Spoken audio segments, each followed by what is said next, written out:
Robert, and thanks everybody for coming out. I wanted to just say something about what was going on in April of this year, because we had a rally over at Yonge and Dundas. Some of you might have been at that rally, and we called that in solidarity again with the movement and the people in New Brunswick and in PEI, because we heard the news that the Morgentaler Clinic in Fredericton was going to be closed.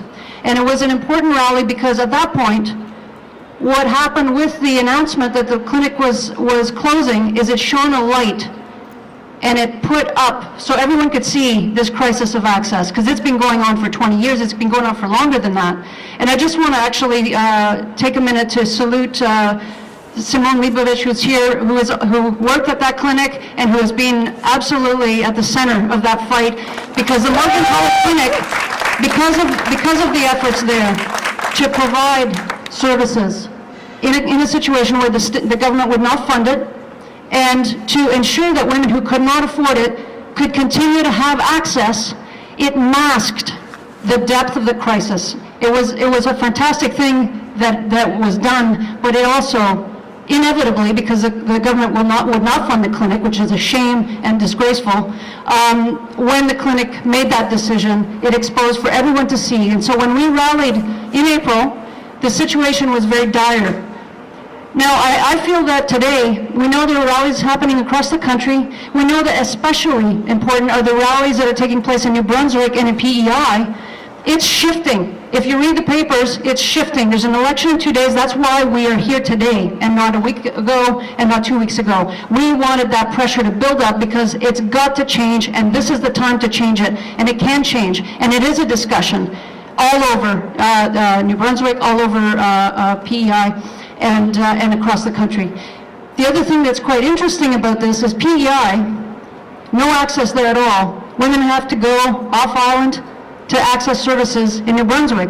Well, now, with the clinic closing, New Brunswick women have to go elsewhere as well. Well, this is a knock-on effect, and it's got to be rolled the other way around, and that's what we're doing today. And I'm confident that we can do this.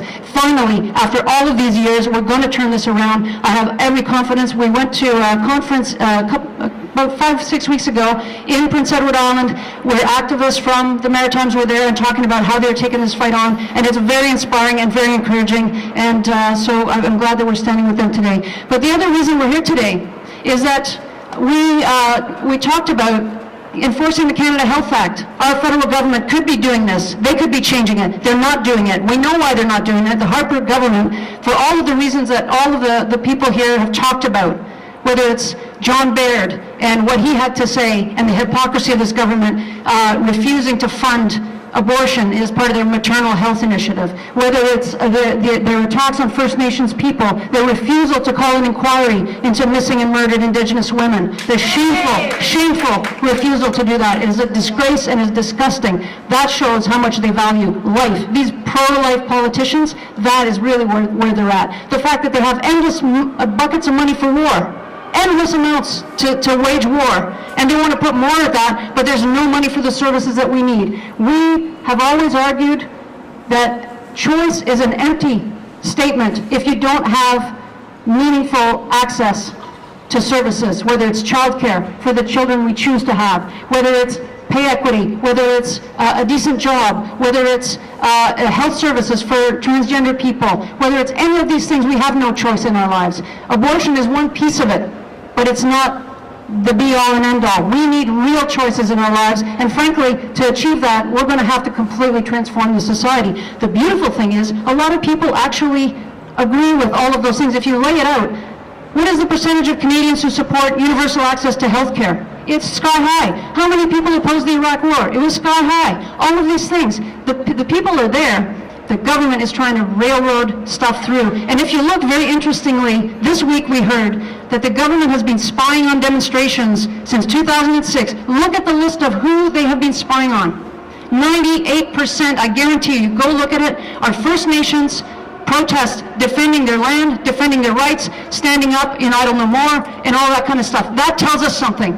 That tells us something. We should understand what that means, and we have to be there in solidarity for all of the struggles. The last thing I just want to say, we're going to be, we have a big fight around refugee health care. We have to put a huge effort into that, because denying access to health care to refugee claimants in the city to the most vulnerable people is an absolute disgrace, and we cannot tolerate this. We have to stand up, and luckily we have doctors who are standing up and defying it, and we have other healthcare professionals, and we have a movement of refugee people in refugee services who are standing up against it. We have to make that part of our fight as well. It's part of this struggle.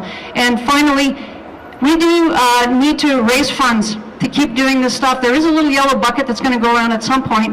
I think if you can toss in a loonie and a toonie to keep us going over the next while, because the fight in New Brunswick, no matter who wins this election on Tuesday or Monday, is going to make a difference. This fight is on, and we want to be there. Anytime they call us and need us, we've got to be there in the streets to make sure we knock this one down so that we can move the whole thing forward to get real reproductive justice in this country. Thank you.